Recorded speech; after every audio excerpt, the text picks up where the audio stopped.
지난주에 룻기를 살펴봤지요. 네, 그 이방 여인 모압 여인 룻을 통해서 하나님께서 메시아의 계보를 완성하고 계신다. 이방 여인의 이름이 다만 룻만이 아니고 4명의 이방 여인의 이름이 메시아의 계보 가운데 나옵니다. 우리가 그것을 일일이 지금 살펴보기는 그렇고, 이제 그 사사시대 마지막 때에 이르는 시기가 되었습니다. 그리고 오늘 우리가 성경에서 보듯이 사무엘이라는 이름이 등장하는 것을 보게 됩니다. 그 사무엘의 어머니가 한나라고 하는데 아이가 없었어요. 그래서 그 아이를 위해서 성전에 올라가서 눈물을 흘려 기도하고 너무 속상하고 너무 힘들고 어려워서 그냥 입 속에서 웅얼웅얼 하고 있는 모습을 그 당시에 제사장인 엘리가 그 장면을 봅니다. 그 엘리의 한마디가 뭐냐면, 야, 포도주 끊어. 술 취한 줄 알고. 한나의 모습이 마치 취한 것처럼 그렇게 보였던지, 아니면 엘리가 사람을 보는 눈이 없었던지 둘 중에 하나겠지요. 그리고 한나에게 하는 말이 포도주를 끊어라. 술 취해가지고 하는 소리인 줄 알고. 그러고 보니까 엘리의 입에서 나온 말 한마디를 가지고도 그 시대를 알 수가 있습니다. 그 시대를 알 수가 있어요.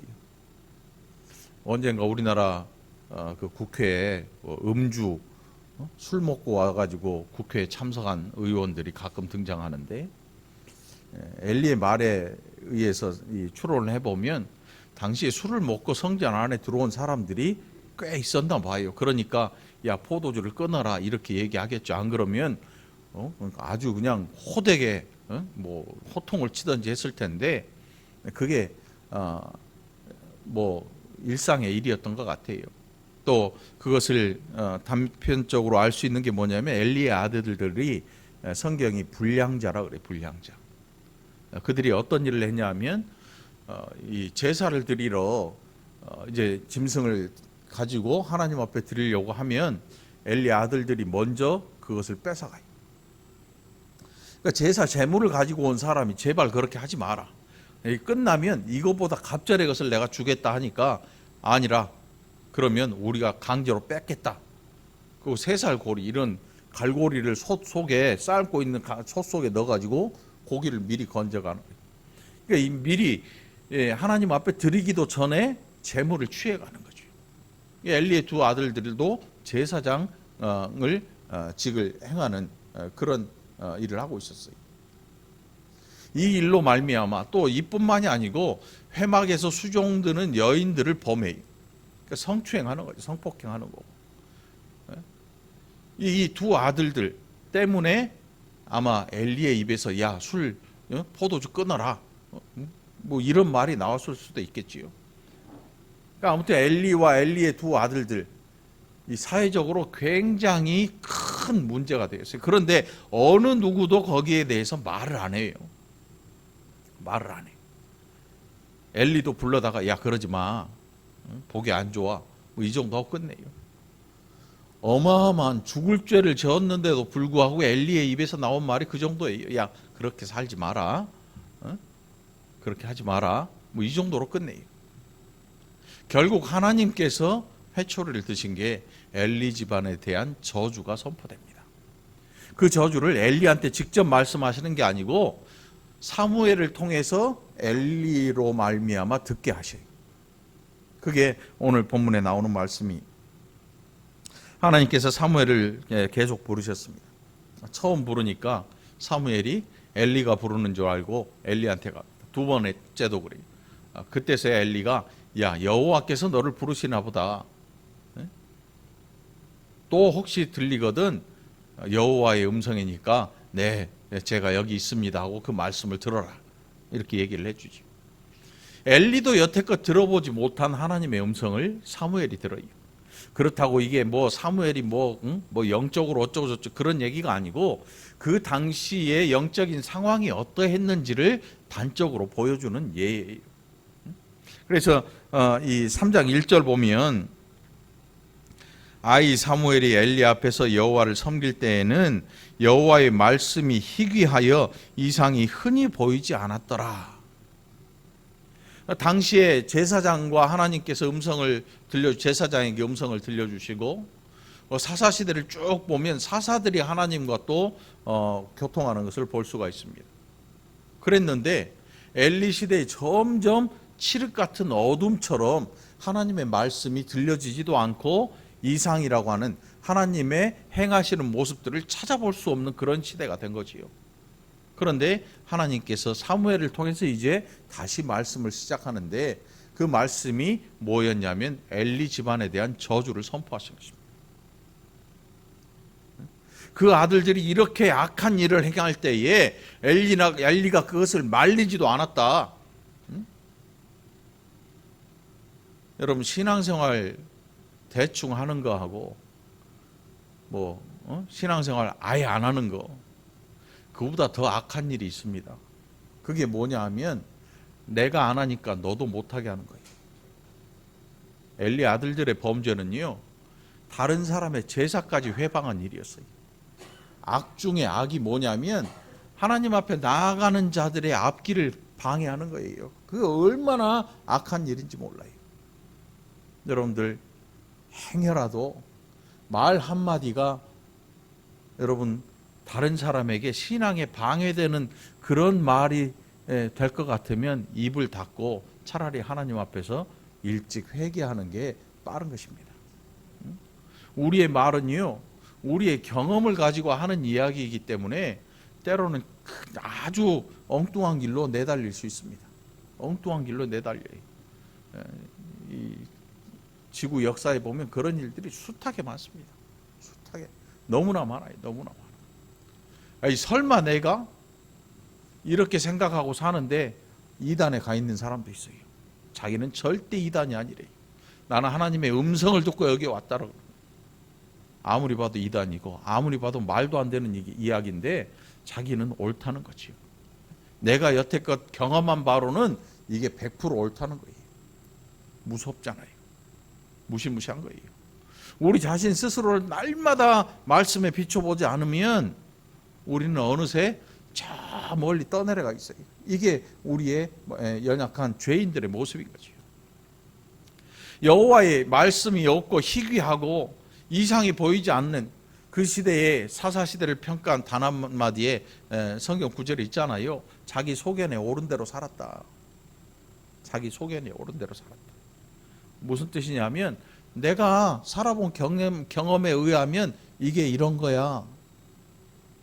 전통이라는 게 여러분 어떤 의미에서는 굉장히 좋아 보입니다. 그러나 어떤 의미에서 잘못된 전통은요 그 사회와 그 공동체를 망가뜨리는 일이 되는 것입니다. 이거를 철저히 눈뜨고 볼 줄 알아야 되는 거예요. 교회에도 초대교회로부터 내려오는 전통들이 있습니다.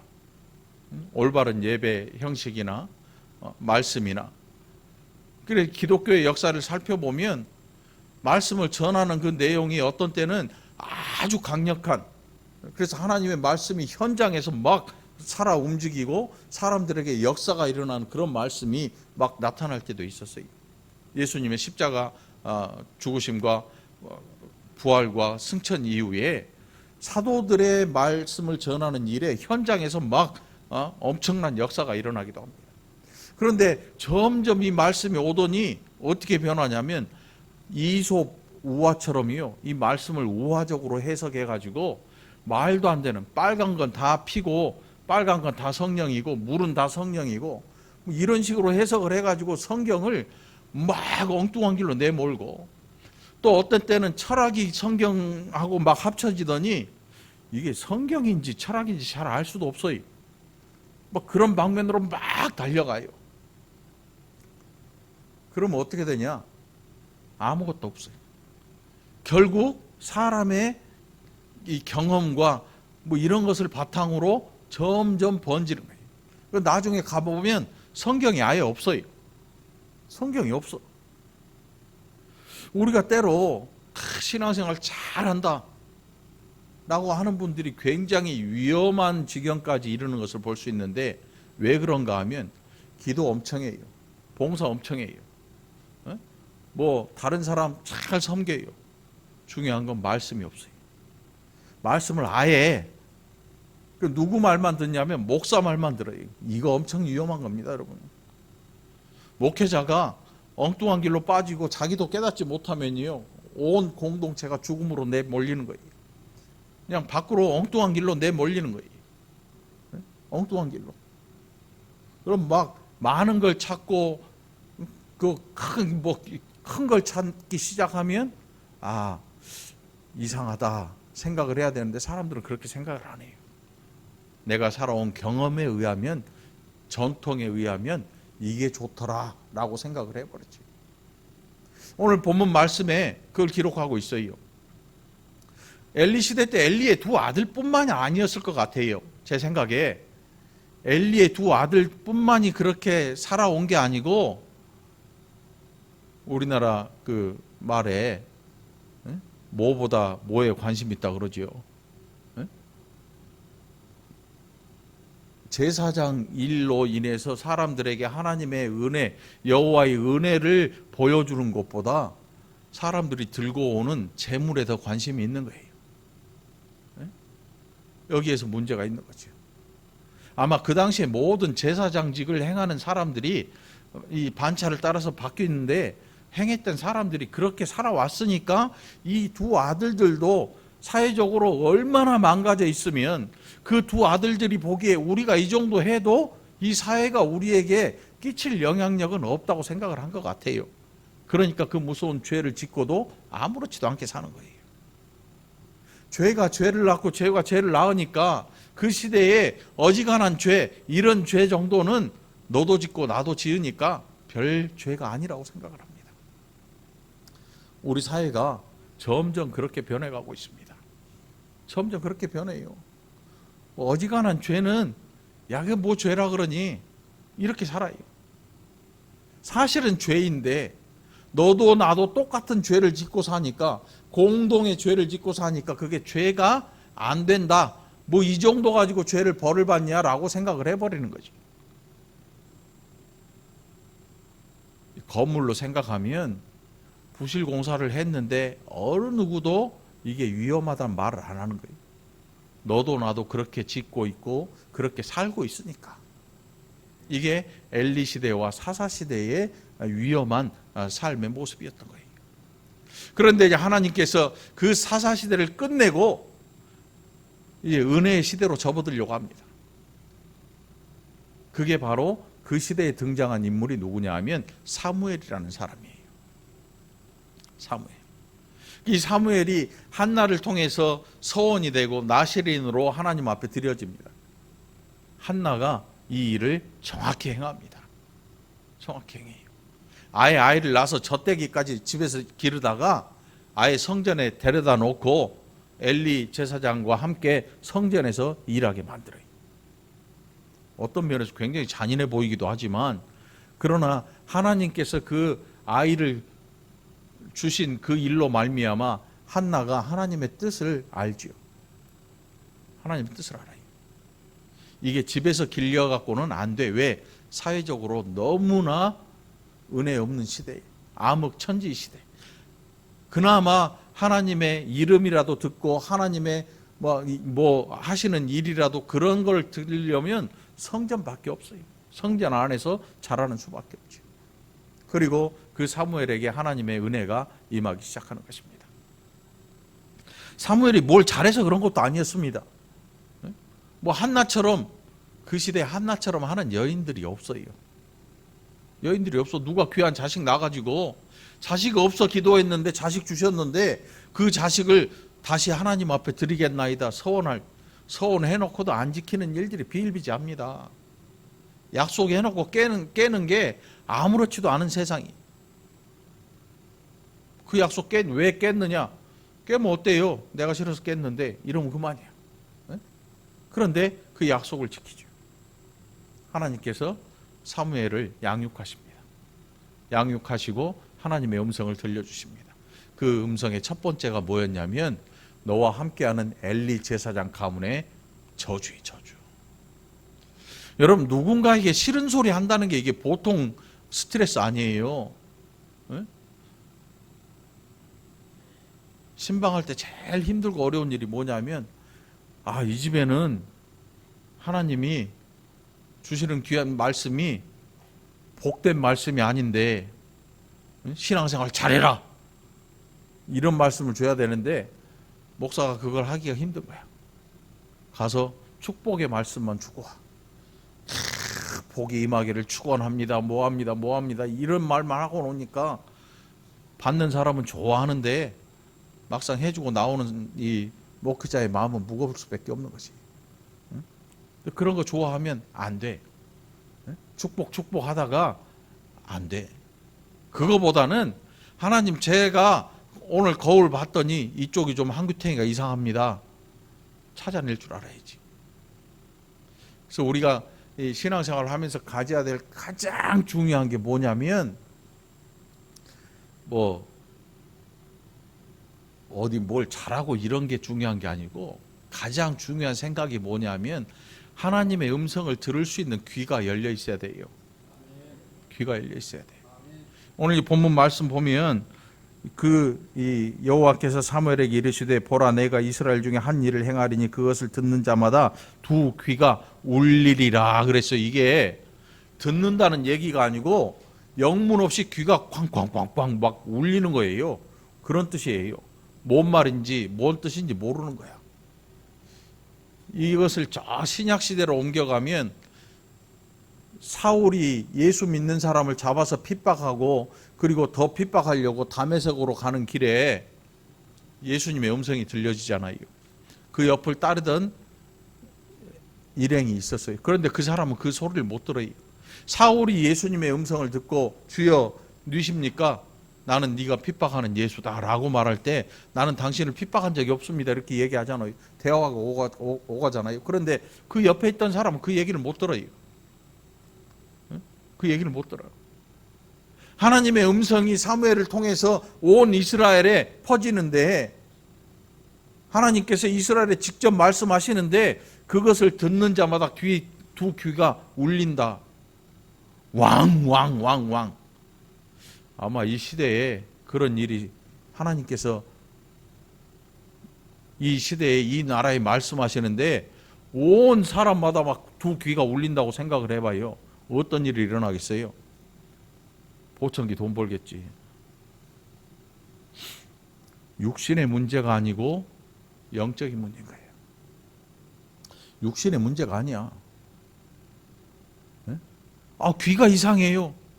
광고도 있더만 안 들려요 춘향이가 이도령이 부르는데, 춘향아 그러니까 이도령이 부르는데 춘향이가 안 들려요 그래서 보청기를 하더라고. 네? 지금 보청기 홍보 행사가 아니에요. 육신의 문제가 아니야. 그 당시에 어마어마하게 크게 흘러가고 있는 신앙의 문제, 엉뚱한 대로 흘러가고 있는 거예요.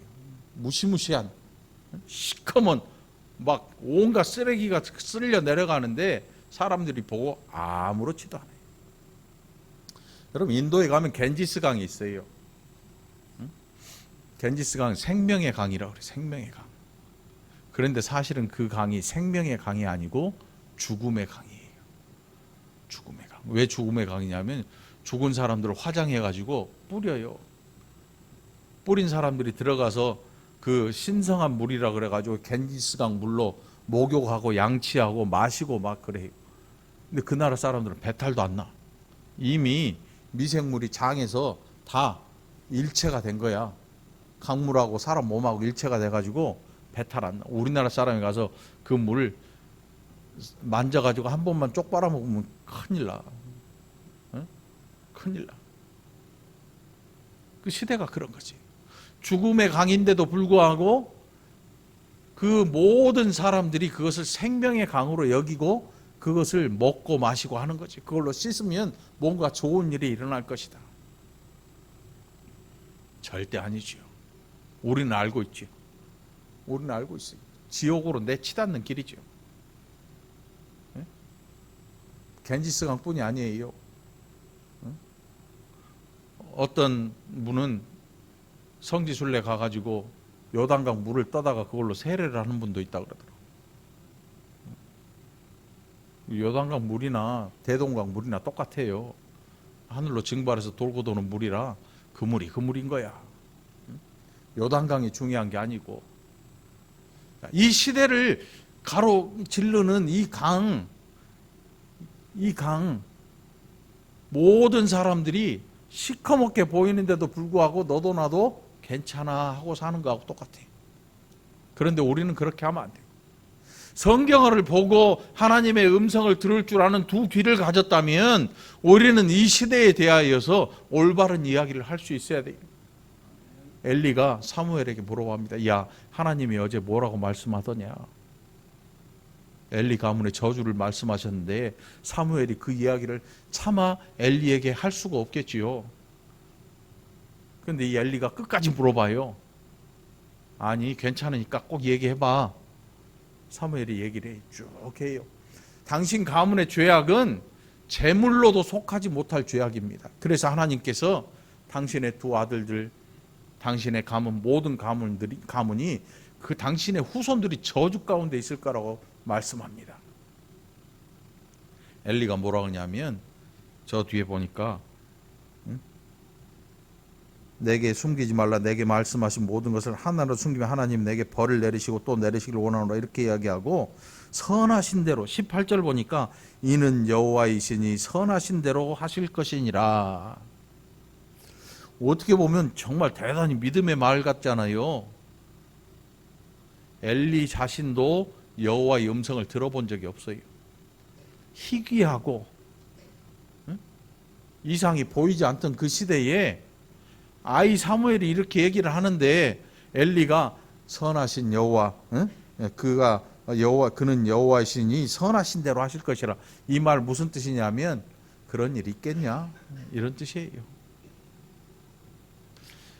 가장 자신 없을 때 사람들이 하는 말이 뭐예요? 신앙생활 하는 분들이 하는 말이 뭐예요? 다른 사람 이런 일이 있어요, 어떻게 해요? 제일 간단한 말이 뭡니까? 기도해봐요. 기도해보지요. 이거만큼 심란한 말이 없어요. 차라리 당신 잘못했어요, 그렇게 살면 안 돼요, 이렇게 얘기를 해야 되는데 그 말을 못하는 거야.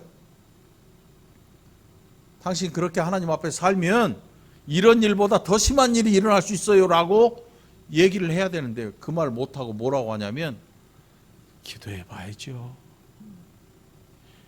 엘리의 입에서 나온 이는 여호와이시니 선하신 대로 행하실 것이라. 내가 여태껏 살아온 경험 중에 그런 일이 벌어진 적이 없어. 알았어, 넘어가는 거죠. 그런데 하나님의 말씀은 이것이 반드시 이루어져요.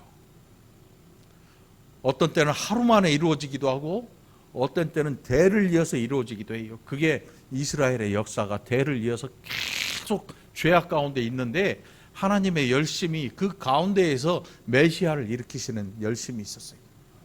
사람의 죄악 가운데서 하나님의 뜻이 이루어지는 거죠. 때로 어떤 가문에 대한 말씀이 이루어지기도 해요.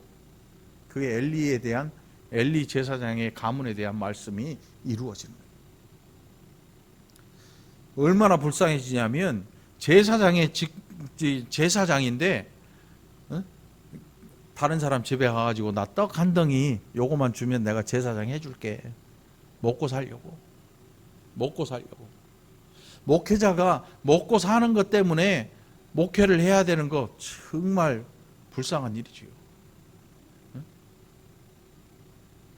제가 이제 나이가 들다 보니까 주변에 만나는 목사님들이 다 이제 은퇴 얘기를 해요. 은퇴 얘기. 은퇴를 하면 뭘 이제 어떻게 해야 되나, 심란하지, 난감하지. 뭐 큰 교회들 있잖아요. 뭐 한 500명 이상만 되면 그런 걱정 안 하더라고. 300명만 돼도 그런 걱정 안 해. 저도 한 10,000명 되니까 안 보여서 그렇지. 근데 그렇게 만나보면 다들 걱정을 하고 살아. 이 연세가 이제 연배들이 이제 다 비슷하잖아요. 60 돼가고 뭐 60 몇 되고 하니까 다 그런 얘기를 하더라고. 듣다 보니까 좀 서글퍼지기도 해. 야, 이거 이제는 나중에 나이 들어서 걱정을 해야 되나? 목사한테 볼 게 뭐 있어? 교회밖에 더 있냐고. 땅을 팔 거야. 물론 은퇴하고 열심히 일을 해야지요.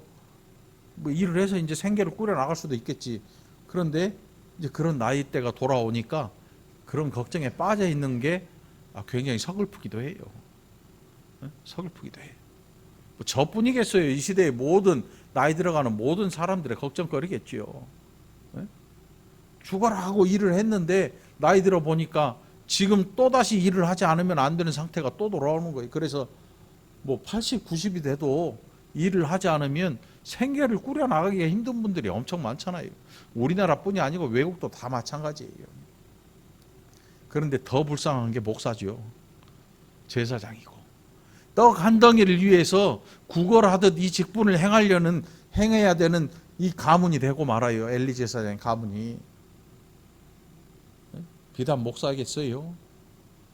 여러분도 마찬가지지요. 먹고 살려고 신앙생활을 하는 분들 꽤 많아요. 없는 것 같죠, 여러분? 꽤 많아요. 영업 때문에 교회 다니는 사람도 많아요. 영업 때문에. 얼른 봐도 우리 교회는 그런 분이 없어요. 영업 때문에 교회 다니는 사람 많다니까, 진짜로. 엄청 많아요. 그런데 우리는 그러지 말아야지. 신앙이 생계하고 걸려 있을 수도 있어요. 목회자뿐만 아니고 다른 분들도 그런 분들이 있을 수 있어요. 그러나 그게 먼저가 돼버리는 순간 엘리 가문의 사람처럼 전락해버리는 거죠. 스스로 저주의 길로 들어서고 있는 거예요. 어떤 일이 있어도 무슨 일이 있어도 이 일에서만큼은 양보하지 않게 되기를 바랍니다. 아니야. 생계가 아니고 신앙이다. 생계가 아니고 믿음입니다 라고 말할 수 있기를 축원합니다. 목사님 저도 이렇게 얘기하지만 때때로 흔들립니다. 야 이거 나중에 나중에 그러다 보니까 막 이제 뭐 하고 하면서 막 자식들 결혼시키고 이런 일들을 하더라고. 은퇴하기 전에 결혼시키고 막 하더라고. 제 자식들한테는 참 미안하지만 그렇게까지는 안 해도 될 것 같아요. 그렇게까지는 하지 말아야 될 것 같아요. 아직 그 예식장에 사람 없으면 어때? 둘이 하라면 되지. 양가 부모 모시고 올 사람 없으면 올 사람 없는 대로 하면 되는 거지 뭐. 여러분들이 저에 대해서 좀 이 힘을 실어줘야 돼. 돈 얘기하는 거 아니에요 지금? 돈 얘기 아니야. 여러분들이 그런 믿음을 가지고 있으면 목회자인 저도 힘을 얻을 수가 있는 거예요. 성도들이 세상 물속에서 허우적거리고 있으면 목사도 따라 들어갈 수밖에 없어요. 여러분들 선포하시기 바랍니다. 생계가 아니고 신앙이다. 건강 아니고 신앙이다. 엘리 가문의 저주 속에 포함되지 않기를 위해서 기도하시기 바랍니다. 자, 그 시대에 이제 하나님께서 사무엘을 들어 쓰시려고 하신 일이 뭐냐? 오늘 보면 바로 19절에 보면 우리가 18절까지 봉독했잖아요. 19절에 보니까 사무엘이 자라매 여호와께서 그와 함께 계셔서 그의 말이 하나도 땅에 떨어지지 않게 하셨다. 이 무슨 뜻이냐면 사무엘이 선포한 하나님의 말씀에 대해서 하나님이 그대로 이루시는 거예요. 우리도 그러면 얼마나 좋겠어요. 그런데 이 시대는 이제는 그런 시대가 아니에요. 하나님께서 사람들에게 음성을 들려주시는데 이 음성을 듣는 자가 스스로 이것을 결정할 때가 온 거예요. 결정할 때가 와. 성령의 시대가 온 거죠. 성령께서 사람들의 마음에 음성을 바라십니다. 보혜사 성령이 우리 가운데 오셨다는 것은 사람들이 각자 스스로 이제 하나님의 말씀을 깨달아 알고 하나님을 말씀인지 아닌지를 깨달아 알 수 있는 지각을 가지고 있다는 사실을 보여주는 거예요. 이 시대는 우리 스스로가 성경을 통해서 이것을 깨달아 알아야 되는 거예요. 그 성경을 제대로 잘 보지 못하면 엉뚱한 길로 내치닫고 마는 거죠. 아무도 책임질 수 없어요. 목사님이 잘못해가지고 내가 이단에 빠진 거 아닙니까? 아니에요. 제대로 전했는데 제대로 듣지 않은 거죠. 제대로 전했는데 제대로 안 들은 거예요. 하는데 얼어 듣고 축복하는데 이렇게 하면 축복이구나 하고 그 일만 하는 거예요. 그 일만. 이게 얼마나 어리석은 일입니까? 여러분들 화장할 때는 그렇게 안 하잖아요. 불 환하게 켜고 거울 빡빡 닦고, 거울에 문제가 있으면요 아무리 빡빡 닦아도 소용없어요. 거울이 휘어 있으면요 얼굴이 동그란데 뾰족하게 보여. 엄청 이쁘게 보여. 얼굴이 홀쭉한데 거울이 밑으로 이렇게 휘어 있으면 이렇게 옆으로 퍼져 보여. 그러니까 막 살 뺄라 그래. 이놈의 살은 왜 빼도 거울에 내 얼굴은 변함이 없는 걸까? 거울이 잘못된 겁니다. 엄청 살쪘는데 저를 보세요. 저는 홀쭉 거울을 보고 있는 것 같아요. 아무리 봐도 멋있어. 아니라고 얘기하는데 웃잖아. 그러면 아닌 건데 내가 보기에는 괜찮은가 보여. 배 조금만 그 옆으로 모습을 안 보지. 옆모습을 정면으로 보고 그냥 돌아서 나오는 거지. 하나님께서 사무엘의 말이 땅에 하나도 떨어지지 않도록 그 시대의 모든 사람들이 보고 하나님 말씀 진짜 이루어지네 하는 것을 보고 사람들로 하여금 사무엘과 하나님을 경외하게 만드는 거예요. 하나님의 권위를 사무엘의 말에서 나타나게 하는 것이요. 사무엘이 기도가 영적으로 이게 아니고 이제 하나님의 계획이 그 시대에 사사시대를 끝내고 이제는 하나님께서 이끄시는 시대로 들어가려고 하나님께서 역사를 준비하시는 겁니다. 역사를 준비하셔요. 거기에서 나타난 일이 사무엘을 통해서 일하시는 하나님이 나타나신 거죠. 20절에 보니까 단에서부터 브엘세바까지 온 이스라엘이 사무엘은 여호와의 선지자로 세우심을 입은 줄을 알았더라. 여호와께서 실로에서 다시 나타나시되 여호와께서 실로에서 여호와의 말씀으로 사무엘에게 자기를 나타내시니라. 사무엘의 말이 온 이스라엘에 전파되니라.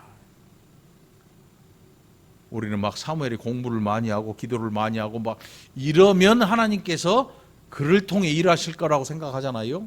그게 아니에요. 순서가 바뀌었어요. 하나님께서 나를 통해 말씀하실 때 우리 자신이 스스로 그 말씀에 대해 준비될 수 있도록 자신을 절제할 줄 알아야 되는 거지요. 그런데 우리는 그렇지 못해요. 교만해져 버려요. 우리나라에 은혜 받았다가 교만해져서 마귀의 길로 접어든 사람들이 꽤 많아요. 막 기도하면서 은사를 받은 사람들 가운데 갑자기 막 교만해져 가지고 내가 이러니까 하나님이 나를 쓰시는구나 라고 생각하는 사람들이 있어요. 그렇지 않아요. 하나님이 나를 쓰실 때 내가 겸손하게 그것에 응답할 줄 알아야 돼. 내가 잘나서 나를 쓰시는 게 아니고 나를 쓰시니까 내가 준비가 되는 거예요. 나를 준비하는 거죠. 여러분들 그런 성도들이 되기를 축원합니다. 그런 하나님의 역사를 하는 일꾼들이 되기를 간절히 축원합니다. 어떤 분에게 내가 교회 일꾼이라고 그랬더니 별로 그렇게 썩 좋아하지 않더라고. 사역자라 그러면 좋아하더라고. 사역자나 일꾼이나 똑같은 말인데 사역자 하면 좀 좋아 들리잖아. 동역자 하면 좀 좋아 보이잖아. 그런데 일꾼이라는 말은 별로 안 좋아하더라고. 그런데 저는 하나님의 머슴, 종이 머슴이잖아 우리나라. 근데 별로 안 좋아하더라고. 목사가 머슴이면 여러분들은 뭐겠어? 계급 사이는 아니지만 목사가 머슴이면 여러분도 머슴이요. 머슴이고 한인 거야. 그렇다고 하나님이 우리를 함부로 취급하시지 않아. 하나님의 종들이라고. 하나님의 종들. 하나님의 종들이니까 하나님의 머슴들인 거지요. 말이 단어에 따라서 좀 고급스럽다가 좀 없어 보이다가 하잖아요. 그런 것에 취하면 안 돼요. 우리 스스로가 하나님 앞에서 준비돼야 돼요. 하나님이 나를 쓰시니까 내가 준비하는 거예요. 하나님이 나를 쓰시니까 내 부족함이 너무나 드러나니까 기도할 수밖에 없는 거예요. 이래서 기도하는 거야. 내 부족함이 보이니까 이것 때문에 하나님 앞에 호소할 수밖에 없는 거죠. 기도를 많이 하십시오. 그러면 하나님이 여러분을 쓰실 겁니다. 아닙니다.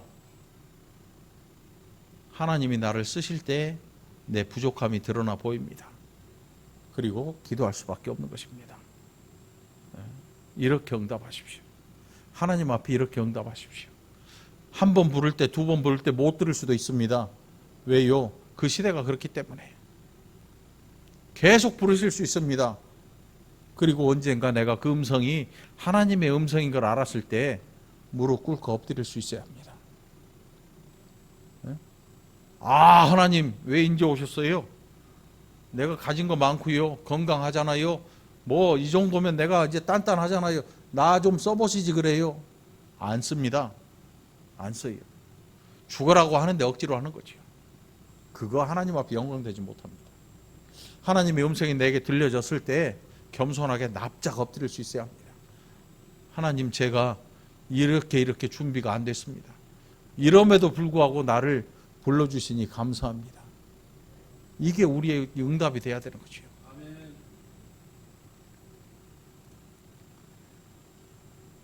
열심으로 하나님을 움직이려 하지 마십시오. 그거는 하나님이 절대 속지 않습니다.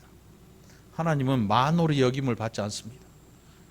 사람들이 하나님을 마치 이방 신처럼 내가 열심히 하고 막 갖다 바치고 뭐하고 하면 하나님이 나를 좋아해서 뭔가를 많이 막 나를 통해서 하실 것 같잖아요. 아니, 하나님은 거지가 아니에요. 하나님 거지가 아니야. 만유의 주이시고 창조주십니다. 모든 게 그의 것이고 온 우주 모든 것들이 그분의 것이에요. 그분의 손에 들어있고 그분의 뜻에 따라 움직입니다. 그래서 우리도 달라져야 돼요. 하나님이 나를 이렇게 써주셨으니 내가 그 써주심에 응답하는 것입니다. 여러분, 올 한 해 새로운 직분들을 받으셨잖아요. 그 직분들 귀한 줄 알고 행하시기 바랍니다. 그 직분이 얼마나 복된 직분인지를 다시 한번 여러분 마음속에 그리고 하나님 감사합니다를 외칠 수 있기를 간절히 축원합니다. 여러분이 받은 직분들이요, 하나님이 여러분에게 찾아오신 것입니다. 여러분에게 말씀하신 것입니다. 그리고 우리 자신이 스스로 우리를 돌아보는 것입니다. 그 사람에게 하나님이 더 큰 능력을 주십니다. 더 큰 은혜를 주십니다. 아, 이렇게 연약하냐? 그럼 내가 채워주마. 이게 부족하니? 내가 너의 부족함을 채워주는 여호와가 되겠노라. 하나님이 선포하실 것입니다. 순서를 바꾸지 마십시오.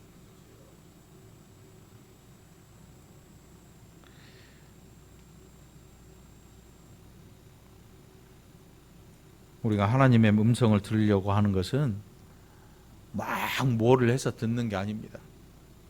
하나님의 음성은 늘 우리 앞에 있고 우리 귀에 들려집니다. 우리의 두 귀가 울릴 뿐이죠.